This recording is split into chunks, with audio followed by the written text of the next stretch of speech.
Bismillahirrahmanirrahim. Assalamualaikum warahmatullahi wabarakatuh.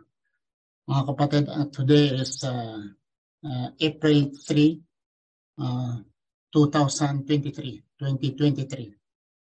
Ngayon ay nag-live ako at ang topic na aking tatalakayin sa inyo ay funny and stupidity in the Bible. Bakit funny and stupidity in the Bible?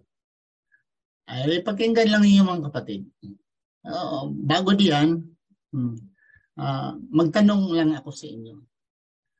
Kung uutusan ninyo ang inyong anak maghubad, kaya ba niyong utusan yung anak niyo, lalo na babae, at maghubad, maglakad sa daan for 3 consecutive years?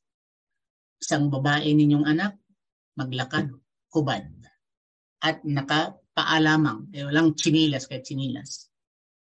Kung di man babae, ay lalaki, binata na or may asawa na, kasi hindi naman bata ang pinag-usapan dito. Matured na, lalaki, maghubad, maglakad sa daan, walang sandalyas for 3 years. Gumaganon siguro, labyog dong, maglakad, ganun-ganon. 3 years. Ano kaya ang sasabihin ng mga tao? Buang ang iyong anak at buang din yung tatay. Kasi kung tatanungin ng anak, bakit ka naghubad? Ay utos ni tatay eh. Susunod kasi tayo, tatay ang nag-utos sa akin, maghubad daw ako at maglakad ng ganito. So ano kaya ang sasabihin ng mga tao kung yan ang isasagot ng anak na inuutosan mo siyang maghubad at maglakad for 3 years?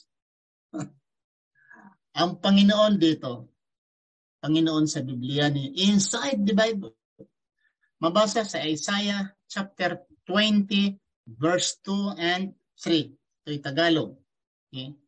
I will quote. Bago ito nangyari, sinabi ng Panginoon kay Isaiah na anak ni Amos, hubarin mo ang iyong damit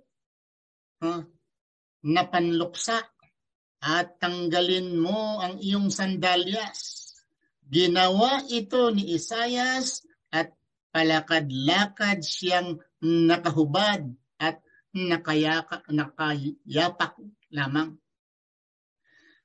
Verse 3. Sinabi ng Panginoon, ang lingkod kong si Isaias ay palakad-lakad ng hubad at nakayapak ka sa loob ng 3 taon.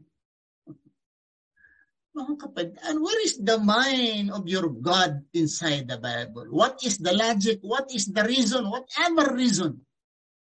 It's injustice. It is inhuman to order your children, to order your kid to be naked walking along the street for 3 consecutive years. Do you think this is justice? Where is you are saying that the Bible, the Word of God, all the Scripture of God is written by inspiration, by doctrine, for teaching, and for correction of righteousness. What is this? Is this correction of righteousness? Is this doctrine? Is this what? Mga kapatid, is shame on those people to say that the Bible is the Word of God. I don't believe this is the Word of God. And if this is the Word of God, where is the mind of your God? Commanding his prophet, Isaiah, to be naked.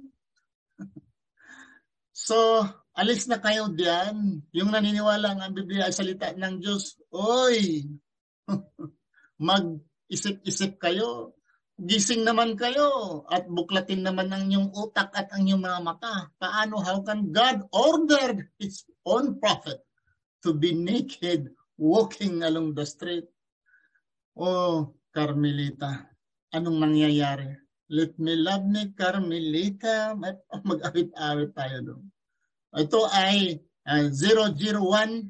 Ito, nilagyan ko ng number dahil marami akong ipalabas sa inyo na funny things and stupidity inside the Bible. This is 001. Inshallah. Abangan lamang ninyo. I can show you hundreds of verses in the Bible, hundreds of stories in the Bible wherein this is very funny and full of stupidity.